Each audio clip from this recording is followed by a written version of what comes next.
pela fundação. Não, calma. Ele não foi responsável pela criação da psicologia, porque, como a gente sabe, né, a psicologia... Ah, tá, tudo bem, entendi agora. É porque aqui está a Entendeu? criação da psicologia social. Então, Né? ele criou a Sim. psicologia social. Criou a psicologia social, pode-se dizer que sim. Beleza. Isso que eu estou falando, né? A gente tomar cuidado com as palavras, exatamente. Que lá foi Percebeu bem, fundação.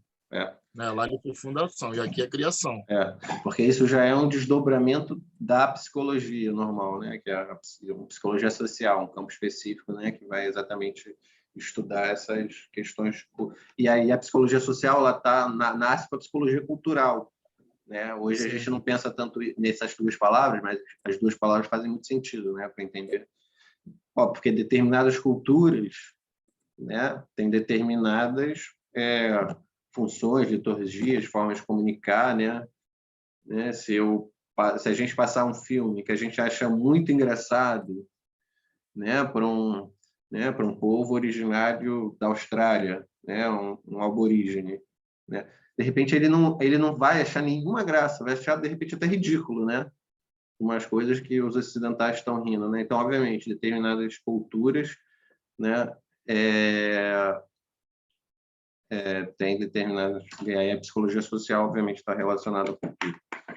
Ao retornar esse projeto, ele produziu o trabalho, ao retornar, né, esse projeto da psicologia social, ele produziu um trabalho em 10 volumes intitulado Psicologia Cultural.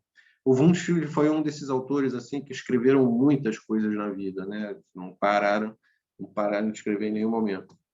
A psicologia cultural tratou de várias etapas do desenvolvimento mental humano, manifestado em linguagens, artes, mitos, costumes sociais, lei e moral.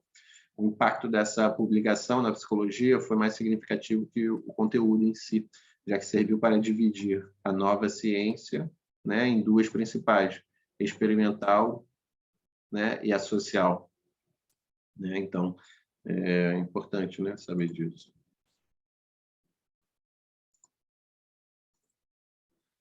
Funções mentais simples e processos mentais complexos. Então aqui a gente começa a já entender melhor, né, os conceitos, né, os principais conceitos que ele utilizava. Funções mentais simples e processos mentais superiores, né? Wundt acreditava, né, que as funções mentais mais simples, como a sensação e a percepção, deviam ser estudados por meio de métodos laboratórios, né? Então, para ele existiam essas funções mentais simples, que é a sensação e a percepção, né? E também existem processos mentais mais superiores, né? Processos mentais superiores e funções mentais simples. E os processos mentais superiores, como a aprendizagem e a memória, né, era algo que para ele não tem como estudar isso cientificamente, ou seja, metodologicamente, né? Porque a aprendizagem ela depende de coisas como a língua, né, e outros aspectos culturais, né? Então é uma coisa subjetiva, né? Mas a gente medir a percepção, ou seja, o tempo de reação de determinadas pessoas a determinados estímulos, isso é algo que não toca o subjetivo em nenhum momento, né? Você pode pegar pessoas que falam de diferentes lugares do mundo e testar, né, a sua resposta a determinados estímulos, né? Todo mundo vê, todo mundo ouve, né? Mas aí então ele diferenciava, né? Então ele fala, mas existem processos mentais superiores, como aprendizagem, memória, que vai tocar, né? Por exemplo, língua. Existem palavras que não existem em outros lugares, né? Existem tipos de liturgia, de acordos sociais, né? Costumes, que isso vai determinar muita coisa, né? Memória também, né? Uma forma que os povos utilizam a memória é diferente. Wundt somente acreditava no estudo dos processos de pensamento superiores com o emprego de meios não experimentais, né, como os usados na sociologia, na antropologia e na psicologia social. A noção do significado a noção do significativo papel das forças sociais no desenvolvimento do processos cognitivos ainda é considerada importante. No entanto, a conclusão de Wundt de que tais processos não são passíveis de estudo por meio de experimentos foi logo contestada e invalidada. Né? Porque, obviamente, para ele não tinha como a gente pensar nessas questões mais complexas. Né? Mas, por exemplo, obviamente, hoje a gente cria, né, métodos, teorias, né, para tentar exatamente lidar com as questões subjetivas. Né? Por exemplo, a psicanálise, quando vai trazer vários conceitos, né, tipo complexo de Édipo, né, edipenizações, né, são conceitos, exteriorizações, conceitos que servem para a gente exatamente tentar compreender, né, como subjetivo, como inconsciente, né, e assim por diante. Mas para Wundt não. Para Wundt a psicologia era isso, né? A psicologia era tentar entender quanto tempo o corpo humano reage a um estímulo sonoro, né? Quantos segundos demora para o corpo perceber, etc. O estudo da experiência consciente, né? O objeto de estudo da psicologia de Wundt era a consciência, embora no início de sua carreira também tenha preocupações com a noção de inconsciente. Historiadores discordam sobre os motivos de ter abandonado, né, seus trabalhos iniciais sobre a inconsciência. Em sua perspectiva, a consciência incluía várias partes diferentes e podia ser estudada pelo método da análise ou da redução. Ele declarou: a primeira etapa da investigação de um fato deve ser uma descrição dos elementos individuais dos quais ele consiste. Então, ó, aqui tem um ponto muito importante, né, para a gente entender uma questão do método dele, né, uma questão epistemológica importante para ele, que é, né, a primeira etapa da investigação de um fato depende de uma descrição dos elementos individuais, né? Ele vai ver, ou elementos simples que a gente vai ver. O que é isso, né? Por exemplo, quando eu vejo, ele vai usar, enfim, quando eu olho aqui o computador, né? Eu não vejo o computador. O computador não é exatamente o que eu vejo. Ele vai falar o que as pessoas veem. Primeiro, são os elementos individuais que compõem isso. O que ele quer dizer? Quer dizer que eu vejo a tela, eu vejo uma coisa preta, né? Vejo aqui um nome escrito, a marca, né? Vejo uma coisa aqui meio quadrada, que fecha, que tem um botão, mas que historicamente eu aprendi que isso é um computador. Né? Se as pessoas nunca tivessem me dito isso, que isso aqui era um computador, não ia saber como isso funciona, né? E aí eu só ia conseguir descrever os seus elementos simples, né? Dizer que ele é preto, que ele tem uma luzinha que acende, né? Que aqui no meio tem um espaço quadrado, que eu não sei para que serve, mas agora eu sei, me falaram que é um mouse, que eu posso mexer por aqui também. Enfim. Ou seja, novamente... Então, vamos continuar os exemplos que ele dá, é bom também. Wundt não aceitava a ideia de os elementos da consciência serem estáticos, né? E se conectarem de forma passiva mediante algum processo mecânico. Ao contrário, ele acreditava no papel ativo da consciência em organizar o próprio conteúdo. Portanto, o estudo separado dos elementos do conteúdo ou da estrutura da consciência proporcionaria apenas um ponto inicial para a compreensão dos processos psicológicos, né? Então, aqui a gente vai vendo que não é tão simples, né, quanto a sua tarefa inicial, né? Isso vai se desdobrando numa série de conceitos complexos, né? Que ele tentava dar conta, né, de todos os âmbitos do que era a psicologia à época.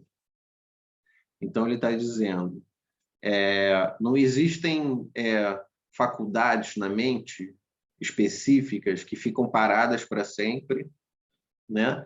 E aí e eles tentam organizar o mundo, né? Como se fosse um processo mecânico de associação, né? Ele está falando que a própria mente, a própria consciência, ela tem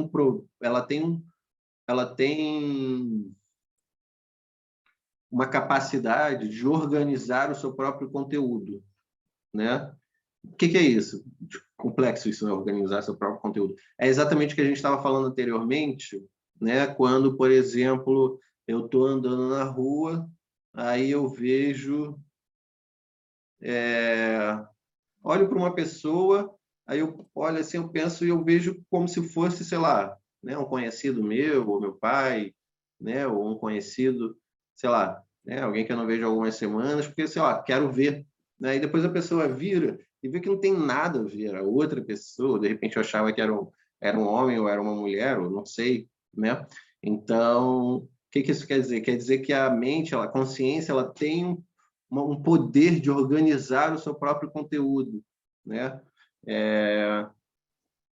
Ou seja, o estudo separado dos elementos do conteúdo, da estrutura da consciência, proporcionaria apenas um ponto inicial para a compreensão dos processos psicológicos. Então, não tem como eu estudar a estrutura da consciência separada das coisas, né? Porque as próprias coisas são resultado, né, dessa capacidade de organizar a consciência, de organizar como você percebe, como a consciência percebe a realidade. Aí a gente entra nessa questão do voluntarismo, né, que a gente viu lá no vídeo. Então, né, no final que a gente viu, ele vai dizer: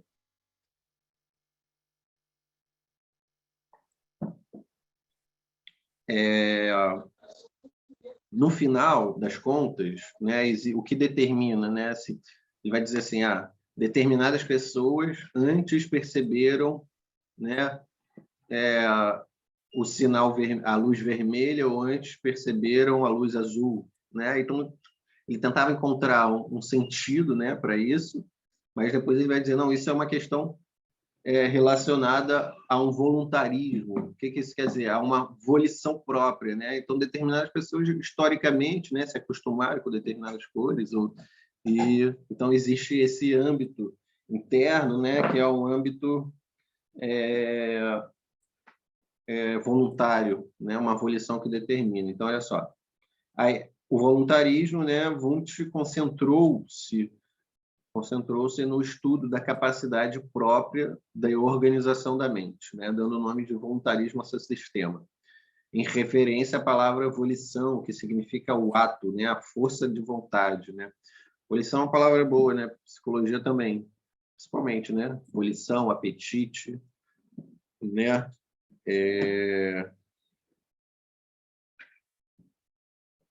desejo, né?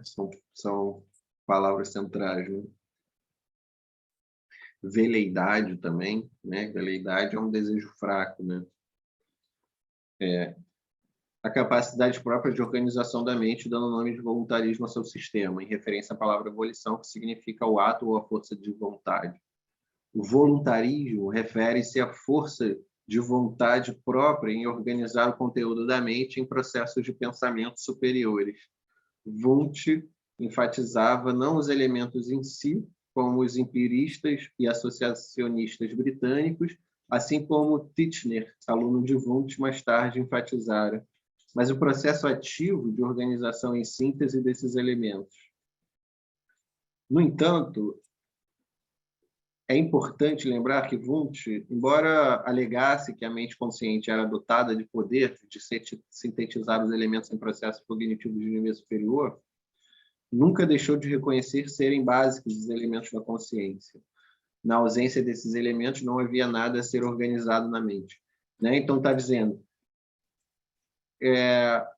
antes de tudo, a gente percebe os elementos básicos, né? Que é cor, forma, né? Barulho, cheiro. Né? Depois a gente cria uma complexidade e aí entende coisas mais complexas, né? Tipo chip, tipo computador, tipo automóvel, tipo antena para raio, né? Você não vê uma antena para raio, né? Você vê umas questões de metal, né? Tal. Então, é isso que ele está dizendo. Antes de tudo, a gente percebe os elementos básicos. É por isso que, para ele, o que interessava, o estudo principal da psicologia, tinha que ser estudar como os seres humanos recebiam né, esses elementos básicos, esses estímulos básicos, quanto tempo demorava, né, se o amarelo percebia antes do vermelho ou se percebia antes do azul, né, se existia alguma forma que os seres humanos tivessem um tempo maior, né, menor, né, de percepção, enfim, né, estão entendendo, né? Porque para ele há uma centralidade nos elementos básicos. Ele falou, se não tivesse esses elementos básicos, a gente não perceberia nada, porque o que a gente percebe são os elementos básicos, né? Eu vejo aqui uma folha quadrada, branca, escrito umas coisas, e eu sei que isso é um livro, né? Mas eu não vejo um livro, né? Eu vejo porque tem livros de determinadas formas. Então, eu preciso entender como o ser humano compreende, né, esses elementos básicos. Vamos passar aqui, vai ficar mais fácil. Experiência imediata e experiência imediata, né? Experiência imediata, o que é uma experiência imediata? É quando você tem uma experiência que ela é mediada por alguma coisa, né? É uma experiência que é um triângulo, né? Eu preciso, né, para eu entender, eu preciso passar por alguma coisa. Experiência imediata é aquela experiência que é imediata, você não passa por outra coisa, né? Por exemplo, tá, deixa eu ler, vai ficar. Na opinião de Wundt, os psicólogos deveriam dedicar-se ao estudo da experiência imediata e não da experiência imediata, né? Ou seja, a gente deveria só se preocupar exatamente com esses estímulos básicos que o ser humano compreende, e não uma experiência imediata, que é eu perguntar para você o que você entende que está vendo, né? Não, eu só preciso saber, né, as coisas, uma reação imediata, né? A experiência imediata proporciona ao indivíduo as informações ou conhecimento relacionado com algo além dos elementos de uma experiência, né? E a forma usual de empregar a experiência para adquirir o conhecimento do nosso mundo. Quando olhamos uma rosa e dizemos a rosa é vermelha, subentende-se que nosso interesse principal concentrou-se na flor e não no fato de que percebemos algo denominado cor vermelha, né? Ou seja, mesmo que a gente perceba as coisas através das suas coisas básicas, né? A gente precisa dizer, a gente precisa dizer outra coisa. Por exemplo, o riso.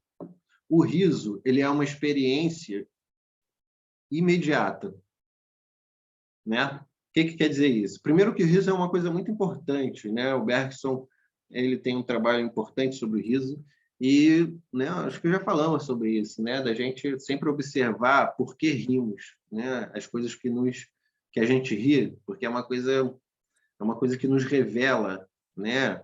A gente acha graça em algumas coisas é porque essas coisas elas são verdade, né? O que quer dizer isso? Por que é uma experiência imediata? Porque quando você acha uma coisa engraçada, você não pensa assim, ah, isso é engraçado e ri, aí fala, ah, haha. Você ri, você entende? É uma coisa imediata. O ser humano, a gente não pensa muito sobre isso, a gente simplesmente ri. É diferente de uma questão que passa por uma mediação, né? O riso ele não funciona. Ah, esse cara jogando isso aqui, ele escorregando numa coisa tal e batendo muito engraçado. O cérebro ele não faz todo esse caminho, né? Você simplesmente ri, né? Então, por exemplo, você simplesmente vê uma cor vermelha. O cérebro não pensa assim, ah, esse tem os componentes, né, dos elétrons que se distanciam de tanta... é porque a cor ela é a distância, né, que os elétrons chegam do seu centro, né? Então, a gente não pensa isso, né? A gente simplesmente vê uma cor vermelha e fala, ah, uma cor vermelha, né? E aí você associa determinadas formas, né, específicas da rosa com a cor vermelha e você diz, ah, essa rosa é vermelha, né? Ou seja, o importante aqui é a gente entender a centralidade da experiência imediata, né, quando ela compreende os elementos básicos da existência, né? Tipo, cor, forma, né? São coisas que, quando você sente um cheiro, né? Você sente um cheiro de uma, né? Você vai comer uma coisa e aí essa coisa com cheiro podre, né? Você não pensa assim, ah, ela tá com cheiro podre, porque não sei, não, você sente aquele, já vem uma repulsa, né? Então há elementos, então para ele cita elementos básicos, né? E há também elementos superiores que aí passa por uma mediação, né? Aí ele não está perguntando o que cada pessoa sente ou lembra quando, né? Quando vê uma rosa vermelha, né? Ele está tentando entender como a gente compreende essa rosa vermelha, né? Quais são os processos fisiológicos, né? Que proporcionam isso, né? Esse acesso. Experiência imediata. No entanto, a experiência imediata de visualizar a flor não está no objeto propriamente dito, e sim na experiência de perceber que alguma coisa é vermelha. Experiência de perceber que alguma coisa é vermelha. A gente vê o vermelho. Primeiro a gente vê o vermelho, né? Se ela estivesse muito longe, eu ia ver o vermelho e eu vou me aproximando e eu vejo que ela tem formas específicas, tem até flores parecidas, né? Então, você precisa... Então, há esses elementos básicos que te levam às coisas. Para Wundt, a experiência imediata não sofre nenhum tipo de influência de interpretação pessoal, como a descrição da experiência de visualizar a cor vermelha da rosa, em termos do objeto, ou seja, da flor em si. Do mesmo modo, ao descrevermos a sensação de desconforto provocada por uma dor de dente, relatamos nossa experiência imediata. No entanto, se apenas dissermos estou com dor de dente, referimos-nos somente à experiência imediata.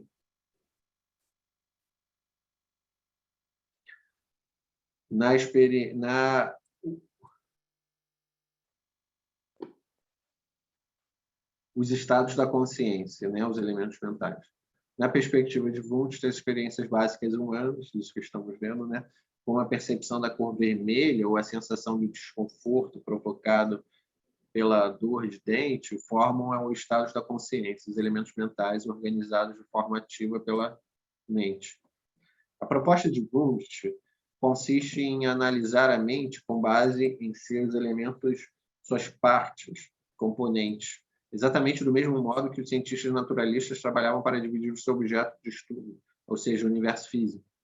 A ideia que a gente viu, né? Por exemplo, toda a física do mundo, as forças principais que se exercem na física são 4.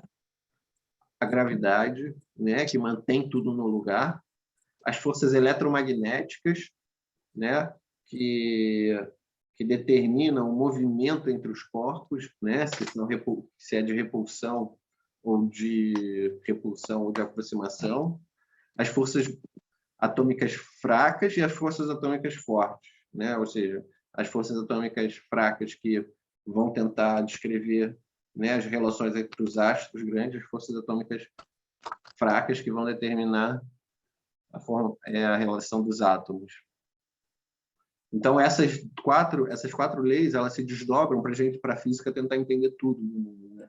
Então, da mesma forma, o Wundt estava tentando entender quais são os elementos básicos da consciência, né? Da percepção, da experiência, né? Da consciência. Os historiadores sugeriram que talvez Wundt estivesse tentando desenvolver uma espécie de tabela periódica da mente, né? Porque o que é uma tabela periódica? Né, feita pelo Mendeleev, né? A tabela periódica, ela explica todos os componentes que existem na Terra, né? Assim, tudo que existe na Terra, todo o material que existe na Terra está descrito na tabela periódica, né? Não existe um material que não descobriram ainda, já descobriram todos os materiais que existem na Terra, né? Por isso que quando às vezes chega um material do espaço, as pessoas percebem, não, esse material não existe na Terra, esse material veio do espaço, né? Uma vez encontraram desenterraram com o faraó uma faca, né, feita de um cristal, óbvio,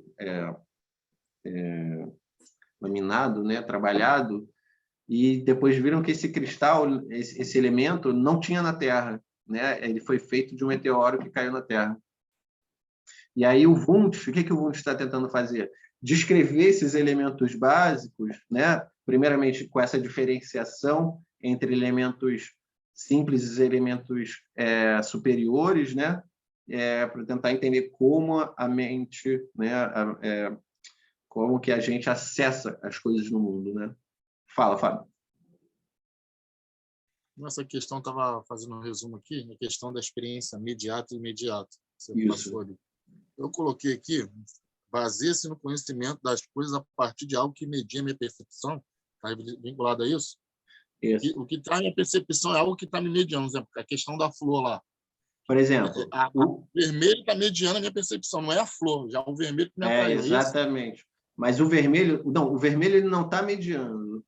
Ele está mediando, mas a questão é que o vermelho é uma relação imediata, porque você não pensa sobre alguma coisa antes de ver o vermelho, né?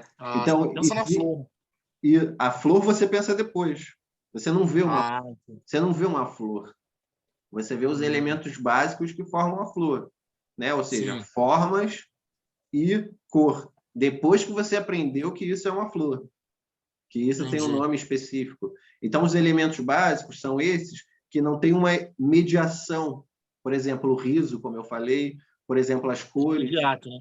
É imediato. Imediato, é uma coisa imediata, na hora, né? Sem mediação. A palavra mediato, é quando você precisa de uma mediação. Então, uma coisa é a relação. Olha só, uma coisa é a relação imediata que eu tenho com uma cor.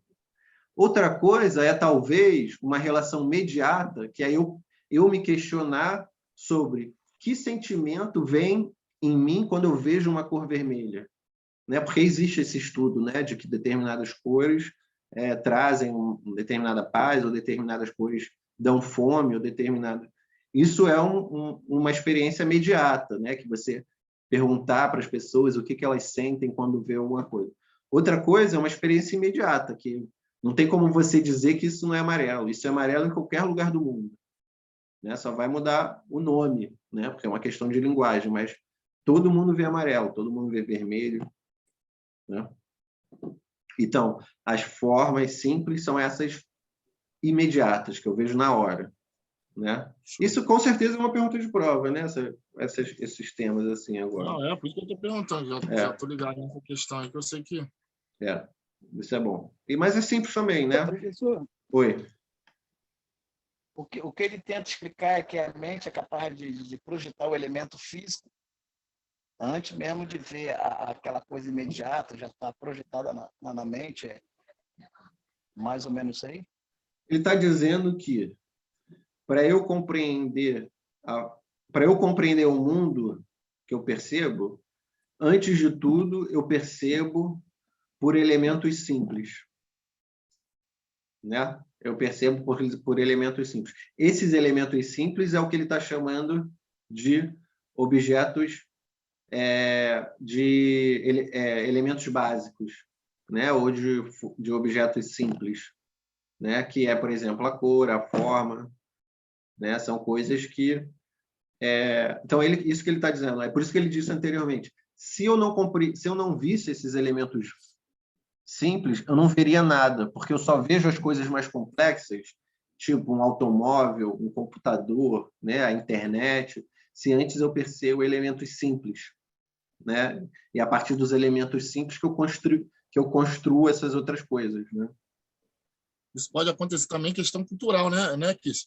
Você vai para uma outra região, você vê coisas lá, um exemplo, instrumentos que você não está acostumado a ver, né? Por exemplo, continente africano. Exatamente, Você vai ver um elemento de corda, né? Primeiro você vê um elemento de corda, aí você vai chegando mais perto e você vê que ele não é um violão de 6 cordas, né? É um violão de 9 cordas, né? Então, já não é imediato. Já tem um outro nome, um violão de 9 cordas, né? Sei lá. Então já é mediação, né? Eu vou mediando até chegar a uma conclusão. Isso. Mas, para eu chegar numa coisa complexa, né, eu preciso passar pelos elementos simples. A questão é essa, que, antes de tudo, o ser humano ele lida com questões imediatas, né, que está relacionado com elementos simples, né? Professor, Oi. é como se eu visse uma coisa e aí seria imediata. A partir do momento que eu formulo um pensamento a respeito daquela coisa, aí sim ela é imediata. Perfeito, é isso mesmo. Resumiu bem, exatamente. Eu vejo um vermelho, aí depois eu posso pensar várias coisas do vermelho, né? Vermelho paixão, né? Vermelho uma coisa que agita, né? Eu sempre lembro daquilo dos touros, né? Que tem cores tipo vermelho, que é uma cor que deixa os animais, né, agitados, né? Mas isso é uma coisa que eu vou perceber depois. O que eu percebo é que eu vejo vermelho, né? Então depois que formula um pensamento a respeito, aí ela é imediata. Aí é imediato. E aí o que o Wundt está falando? Está falando, não nos interessa muito pensar nessas questões imediatas. O que nos interessa é pensar como os seres humanos acessam as questões, como as questões imediatas funcionam, né? Funcionam dentro da cabeça dos seres humanos, né? Ou seja, através desses elementos simples, ele acessa as coisas imediatas. E através desses elementos simples que eu vejo as coisas, né? Tipo, Kellen, eu saio no calor, imediatamente eu penso assim, uma cerveja gelada. Depois eu vou pensar em tomar um banho gelado, mergulhar numa piscina, ligar o ar-condicionado. Mas quando eu saio no calor, é sério, a primeira coisa que eu falo, gente... Mas isso já é uma coisa... Mas a cerveja já é uma coisa imediata. O que é o imediato é o calor. O calor, você sente calor... Sentir o calor, Exatamente. sentir o calor é imediato. Aí o mediano que eu pensei vou tomar uma cerveja agora para refrescar esse calor. Isso. E sexta-feira não tem como pensar nisso não, Kissel. Porque o imediato... A gente vai ficar lá na presencial te pressionando para você liberar a gente um pouquinho mais cedo para a gente não perder o vermelhinho para tomar uma cerveja. Isso, para a gente tomar uma cerveja. Então, o calor, qualquer ser humano em qualquer lugar do mundo sente o calor, né? E sente o frio. Pode ser que, né, para uma pessoa da Europa, né, 22 graus pode ser já quente, mas ele está sentindo, é o mesmo calor, né? Para a gente já é um pouco frio, né? Já não é tão quente, né? Então, mas por isso que é imediato depois. O que você vai achar sobre isso é uma coisa imediata, né? Depende também de cada um, de cada história. Mas o frio ou o calor é uma coisa que está ali, né? Que te toca, né? Você sabe que... Então, é isso, por aí mesmo. Essa percepção aí de Wundt, com relação a imediata e imediata, pode ser aplicada na subjetividade também de uma pessoa? Não, aí a subjetividade ela já faz parte dos elementos complexos que ele falou ali, né? O imediato ele já é a subjetividade, né? O imediato é a subjetividade, exatamente. Porque aí você, por exemplo, né, a Kelly falou, eu sinto calor, quero tomar uma cerveja. De repente, né, um francês, um húngaro, sei lá, ele sente calor e pensa, quero tomar um vinho, né? Mas é só uma questão cultural, porque é para refrescar do calor, né? E o calor é o que você sente, né? É o que eu estou dizendo, a questão do julgamento, que a gente é muito imediatista. A gente vê uma situação de uma pessoa e já faz, imediatamente, a gente já também pega nessa relação ou não? Todo julgamento já é imediato, né? Imediato, né? Imediato são coisas simples, né? Você vê uma forma quadrada, né? Você vê uma forma retângulo, né? Esse computador que eu estou olhando, ele é meio retângulo, né? Isso que eu vejo formas, né? Vejo cores, números, né? Beleza. Caracteres, sei lá. Mas estão entendendo, né? Então, é por isso porque assim a gente entende melhor por que o Wundt estava tão interessado em medir, né, estímulos, porque ele estava interessado nessas questões básicas, né, que compõem toda a complexidade para ele. Vamos lá. Então, as regras e condições para introspecção ou percepção. A introspecção ou percepção interna, praticada no laboratório de Wundt, na Universidade de Leipzig, obedecia a regras e condições estabelecidas por ele. Então, olha só, Viu? Então, olha como é que era uma coisa bem de laboratório, né? O observador deve ser capaz de determinar quando o processo será introduzido, né? Ou seja, você não pode testar alguém sem a pessoa saber de onde vem. A pessoa fica parada aqui, olhando para frente, né? E sabe que daqui a pouco vai aparecer alguma coisa ali, né? 2, os observadores devem estar em estado de prontidão e alerta, né?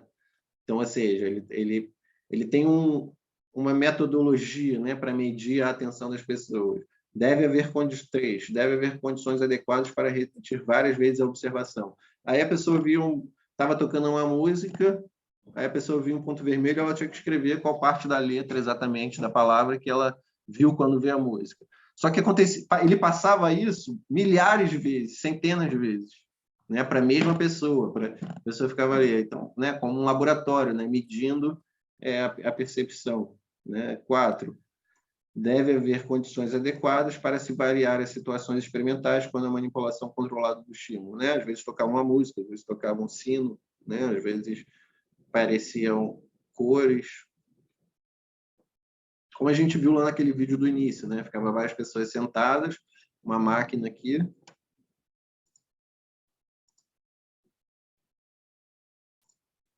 Percepção externa e percepção interna.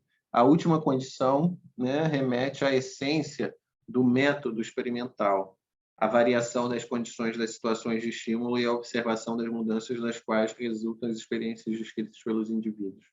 Wundt acreditava que sua forma de introspecção, a percepção interna, permitia fornecer todos os dados básicos necessários para o estudo dos problemas de interesse da psicologia, assim como a percepção externa proporcionava os dados para a ciência como a astronomia e a química.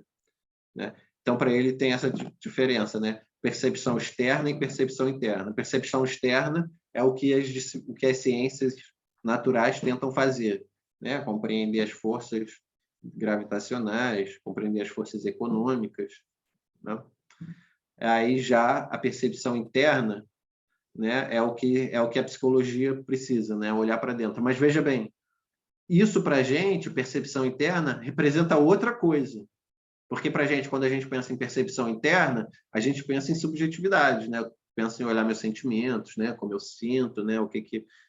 Tentar olhar minhas ações, né? Tentar entender o que me deixa nervoso, o que me acalma, né? Para ele, na época, a percepção interna era só você tentar entender, né, essas respostas aos estímulos, né? Tentar entender como, né, o corpo reagia a essas coisas. Então, não é subjetividade. Né? Aqui, na percepção interna, o foco encontra-se dentro do observador na sua experiência consciente. Rígidas condições experimentais, como a gente viu ali. O objetivo de realizar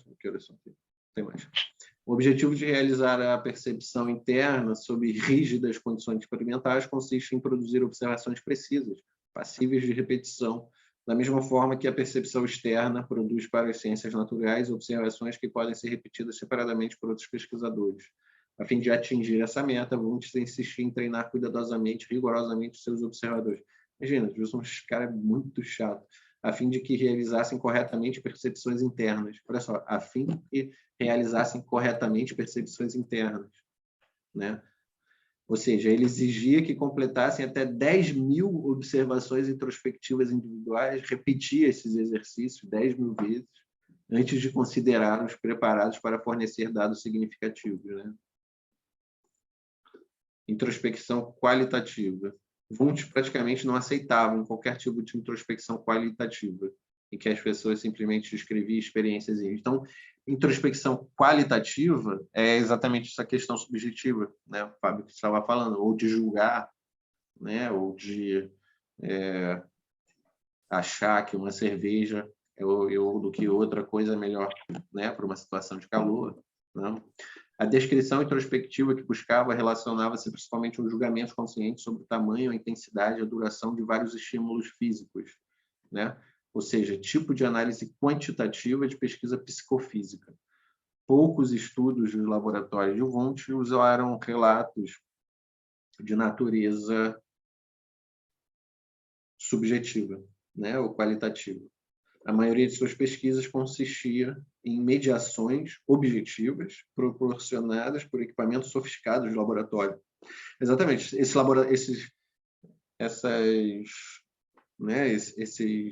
ferramentas que a gente viu eram como se fossem coisas muito sofisticadas para a época, né? Muitas delas referentes a tempos de reação registrados quantitativamente. E a maioria é isso, né? Para medir tempo de reação registrado quantitativamente, né? Ou seja, aquilo que não podia ser medido para ele tirava descartava. Não pode ser medido, não pode ser mensurado, ele não acreditava, não é isso? Exatamente.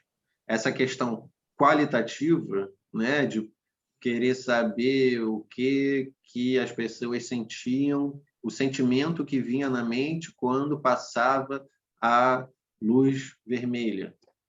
Isso não interessava muito, ele estava querendo saber quanto tempo essa pessoa demorava para reagir a uma luz vermelha, ou, né, a intensidade dessa reação, né? Coisas que não... quantitativamente. Por isso que a gente faz sempre essa distinção, né, entre uma coisa qualitativa e uma coisa quantitativa, né? Descobrir como esses processos, como esses elementos eram sintetizados e organizados. Determinar as leis da conexão que regia a organização dos elementos, né? Era essa a função. Vamos lá. Sensações. Wundt alegava ser a sensação uma das duas formas básicas de experiência. A sensação surge sempre que um órgão do sentido é estimulado e os impulsos resultantes atingem o cérebro. Pode ser classificada por sua intensidade, duração e modalidade sensorial. Wundt não reconhecia nenhuma diferença fundamental entre sensação e imagem, porque esta também está associada à estimulação do córtex cerebral, né? Até as palavras um pouco diferentes, né? Sensação, né? Imagem. Ou seja, do que a gente entende hoje em dia, né? Sentimento é outra forma elementar da experiência. Então, é porque eu falei anteriormente que ele não estaria interessado em sentimentos, né? É porque hoje a gente pensa em sentimentos de uma maneira mais subjetiva, né? Para ele, o sentimento era coisas objetivas, assim. O sentimento é outra forma elementar da experiência, a sensação e o sentimento são aspectos simultâneos da experiência imediata. Então, existia dois elementos básicos para ele, né? Que né? Dois aspectos simultâneos da experiência imediata, né? Na experiência direta, que é a sensação, né? E o sentimento, né? E essas duas, de tal forma que se poderia medir quantitativamente, né? Né? A velocidade de reação da sensação, né? A intensidade de um estímulo específico, né? A nova psicologia não se origina diretamente de um órgão dos sentidos. Sensações são acompanhadas de certas qualidades de sentimento. Quando se combinam para formar um estado mais complexo, resultam na qualidade de sentimento, né?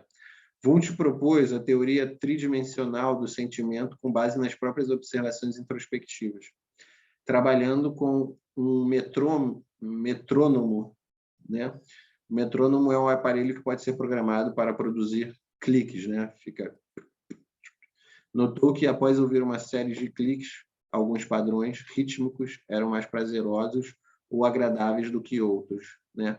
Concluiu que parte da experiência de qualquer padrão sonoro requer o sentimento subjetivo do prazer ou desprazer, né? Wundt sugeriu, então, que esse estado de sentimento poderia ser alocado em uma variação contínua, desde o extremamente agradável e até o extremamente desagradável, né?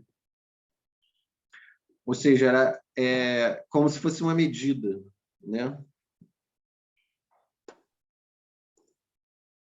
Dando continuidade aos experimentos, Wundt observou que um segundo tipo de sentimento ouvido aos cliques do metrônomo, uma leve tensão ao antecipar cada som sucessivo seguida do alívio após o clique. Concluiu, assim, que, além do contínuo prazer e desprazer, o sentimento possuía uma dimensão de tensão e relaxamento. Posteriormente... Então, assim, ele estava medindo, né, quantitativamente o prazer e o desprazer, né, a tensão e o relaxamento, né, tentando dar um nível, né, quantitativo para isso. Posteriormente, ao aumentar o intervalo dos cliques, sentiu-se suavemente excitado e, ao reduzi-lo, sentiu-se calmo e até um pouco deprimido. Dessa forma, variando o intervalo do metrônomo e praticamente a introspecção, descrevendo as suas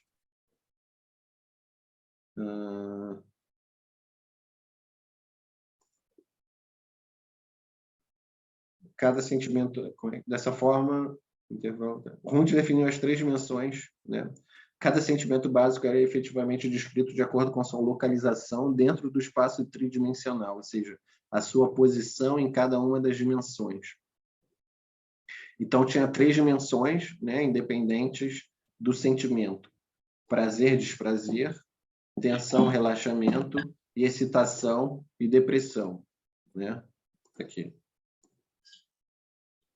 Ou seja, você variando o intervalo, né, desses barulhinhos que iam surgindo, né, você define, né, 3 dimensões, né, que isso pode acontecer: prazer e desprazer, tensão e relaxamento, e excitação e depressão. Cada sentimento básico era efetivamente descrito de acordo com sua localização dentro do espaço tridimensional, ou seja, a sua posição em cada uma das dimensões.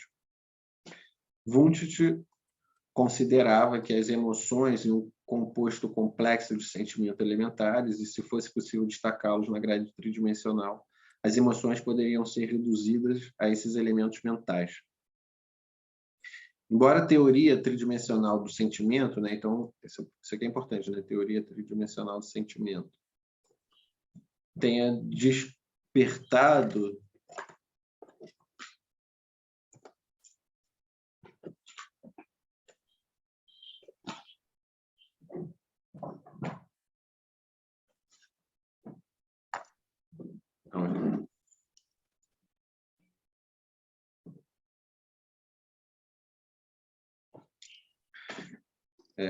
teoria tridimensional do sentimento.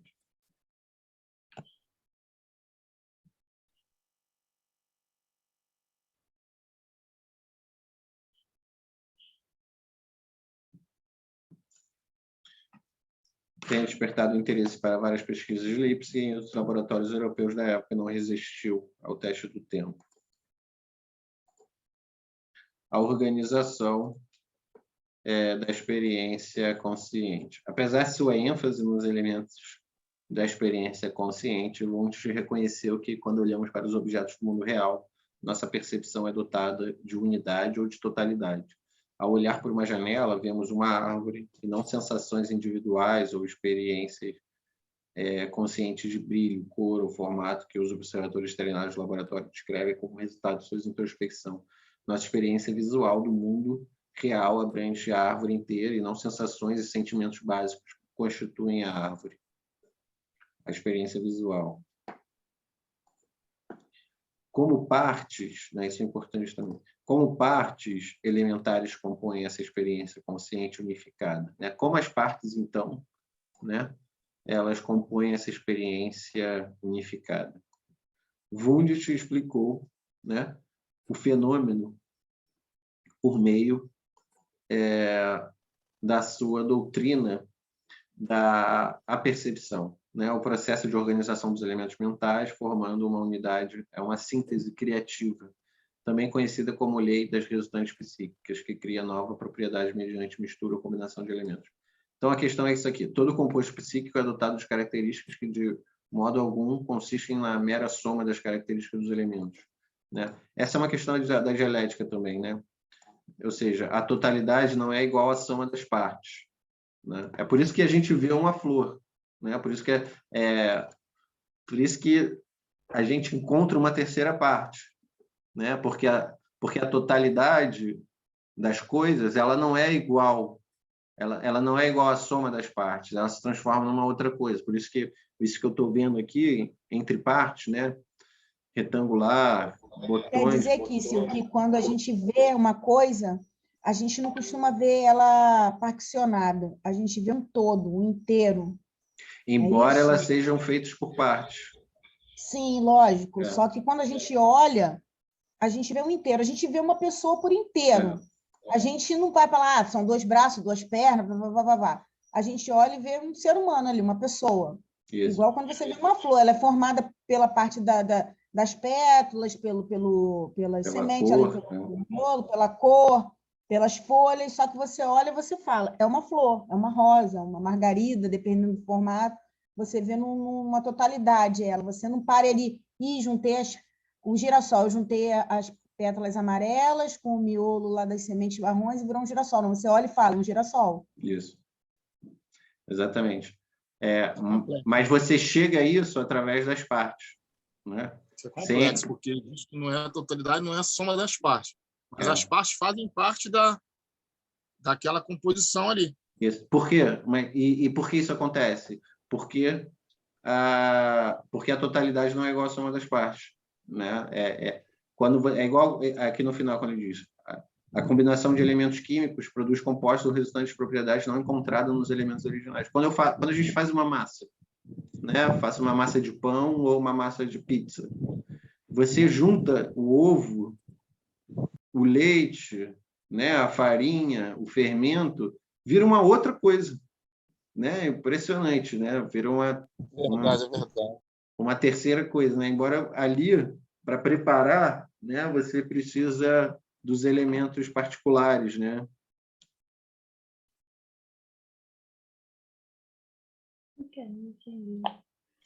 O bolo, a massa é um exemplo complexo, né? Porque na massa você não vê mais resquício das partes, né? Mas em outras coisas você vê resquício da parte, né? Por exemplo, quando a gente entra dentro de uma floresta, né? Ou vai numa cachoeira, faz uma trilha para chegar numa cachoeira. Você olha ao seu redor, você vê tudo verde, né? Uma coisa que meio se completa perfeitamente, né? Mas quando você para e olha para uma parte, você vê que, na verdade, tem vários pedaços infinitos que você não tinha percebido. Uma teia de aranha, né? Um ninho de passarinho, né?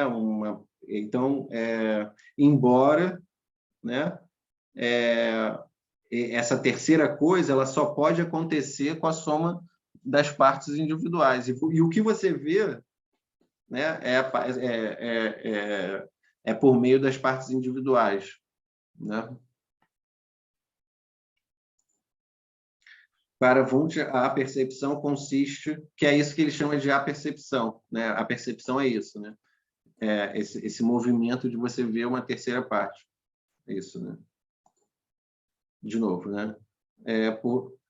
Como que você vê, né, essa experiência unificada? Ele se pergunta aqui em cima, né? Por que você vê tudo unificado? E aí ele explica essa doutrina, né, que é a doutrina da apercepção, que é o quê? A soma a coisa, ela não é simplesmente a soma das partes, né? A mistura ela se transforma em uma outra coisa. Vamos aqui, cara, são 10 horas. Vamos ver, deixa eu ver aqui. Tá, vou terminar rapidinho. Então, para Wundt, um processo ativo nossa consciência não atua apenas na sensação e sentimentos básicos que experimentamos. Ao contrário, a mente atua nesses elementos de forma criativa para compor uma unidade. Calma, deixa eu fechar aqui. Foi. Vamos lá, terminar. Aí, tinha um texto original que eu queria ler com vocês, mas está lá no PDF. Então, as críticas, né? Críticas à psicologia do Wundt, né? Para a gente terminar. A posição de Wundt, assim como a de qualquer outro inovador, estava sujeita a críticas. Especialmente vulnerável era seu método de percepção interna ou da introspecção. Os críticos questionavam quando a introspecção realizada por diferentes observadores produz resultados distintos. Como saber qual é o correto? As experiências realizadas com o uso das técnicas de introspecção nem sempre produzem o mesmo resultado, já que se trata de uma auto-observação. É definitivamente uma experiência particular, de modo que as divergências não podem ser dirimidas imediatamente à repetição das observações. Wundt reconhecia essa falha, mas acreditava que o método poderia ser aprimorado, né, treinando melhor o observador. Por fim, a dificuldade estava no fato de que a psicologia de Wundt concentrar-se apenas, né, se concentra na descrição e na organização dos elementos da consciência, não sendo assim apropriada para a solução dos problemas do mundo real, né? Então, essa questão do início, né? No início, as pessoas, o estudo da psicologia não estava preocupado em resolver as questões do mundo real, né? De tipo, né, problema de saúde mental, de tentar resolver as questões, né? Como é que, né, soluções. Era uma questão pragmática, né? De você só entender matematicamente, né, quantitativamente, como é que funcionava a relação da mente, né, a relação do homem, do ser humano, né, como ele acessa o mundo exterior. E aí ele acessa, né, através desses elementos básicos, né, mas que, todavia, né, através da sua explicação da apercepção, ele mostra que... Por que, então, a gente não vê... Mas por que a gente não vê as partes? Né? Porque a soma das partes ela dá uma terceira coisa. E é a terceira coisa que chama a nossa atenção. Mas se a gente vai analisar, né, colocar no laboratório, como ele fez, se a gente pega essas máquinas para analisar as coisas, a gente vai ver que, na verdade, a gente tem essa impressão de estar vendo várias coisas, mas que o que a gente vê exatamente são esses elementos simples, né? Cores, formas, né? E é por isso que, né, por não se tratar como uma crítica, né, por não tratar dos problemas do mundo real, por isso que ela não fez sucesso, né, na atmosfera pragmática dos Estados Unidos, depois como o behaviorismo vai se fazer, que é um desdobramento, né, vai fazer. Vamos desconsiderar a psicologia uma ciência puramente acadêmica e não se interessava em aplicá-las às questões práticas. Desse modo, apesar da sua aceitação nas universidades de vários países, a evolução da psicologia wundtiana como ciência distinta foi relativamente lenta na própria Alemanha. Como o senhor falasse aí de novo para início aí, no início a psicologia não estava preocupada com a subjetividade do mundo real. Isso. Mas sim com as questões pragmáticas, né? Isso. Então, olha só, o que a gente viu agora, né? Bom, essa nossa primeira aula, né? Isso nos ajuda a entender melhor o que estamos fazendo aqui, né? Em epistemologia, né, da psicologia, né? Essa história das ciências psicológicas, né? Então, é muito importante. Essa aula ela abre o nosso horizonte, que a gente percebe que, cara, a psicologia ela não nasceu como a gente vê hoje, né? Ela nasceu desse estudo fisiológico, né? E aí a gente viu no final, para o Wundt, o Wundt não estava interessado em resolver problemas práticos do dia a dia, né? Para o Wundt, ele queria só medir quantitativamente. Então, é muito interessante também a gente sempre colocar essa oposição entre qualitativo e quantitativo, porque o Wundt não estava interessado em saber questões qualitativas, embora ele levasse em consideração em alguns momentos, né?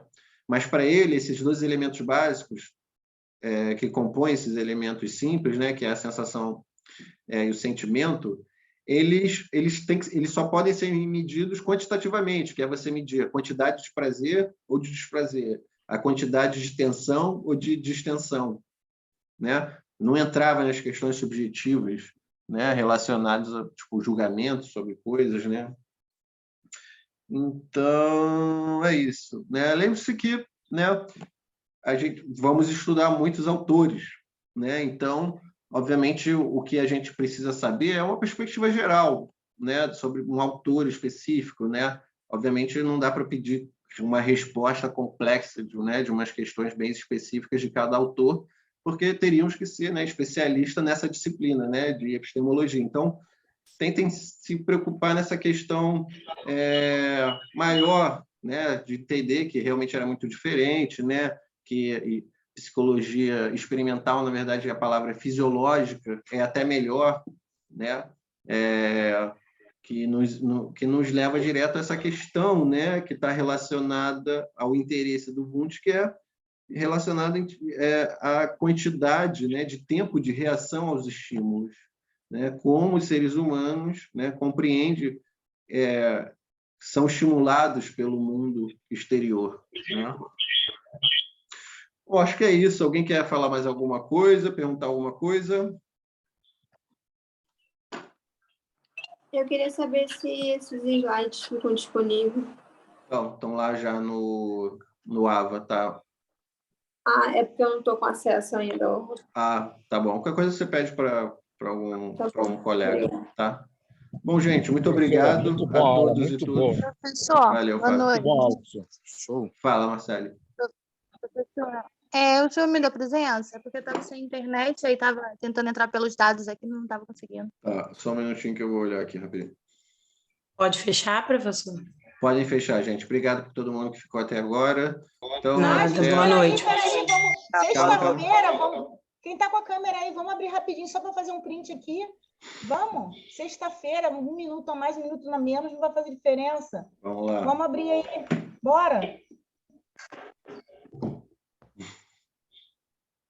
Para fazer o quê? Legal, gente.